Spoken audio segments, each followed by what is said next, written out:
صباح الفل يا اخواتي. واحد سواق ومعاه التباه بتاعه من القاهرة رايحين يودوا بضاعة لحد المنصورة. هما مسافرين، سافروا الساعة 2:30 الصبح. قالوا بقى اما نوصلوا كده فيها لحد النهار يدوب نسلم البضاعة ونرجع تاني.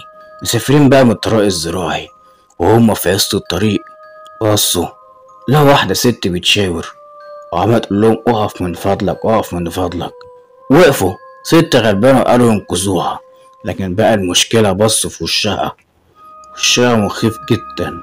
شعرها عامل زي سلك النحاس اللي هو بتاع زمان، وابيض ومنكوش، وايديها هما 3 صوابع بالظبط. طلعوا يجروا بالعربية، ما كملوش ثواني قال له يا اسطى بص ورا كده والنبي. بص ورا لقوا الست قاعدة في العربية. وقفوا العربية جاي يبصوا في الأرض تاني، لقوا عركة 2 رجالة ماسكين ست بيضربوها بالسكينة بياخدوا الفلوس والحاجة اللي معاها. بيبصوا لقوا هي نفس الست اللي وقفتهم على الطريق. طلعوا يجروا. لما وصلوا سألوا أهل البلد اللي هم كانوا رايحين لهم، قال له يا سعادة البيه متبقاش تيجي تاني كده بالليل، بالذات الطريق الزراعي ده أصلا كل يوم فيه حادثة شكل.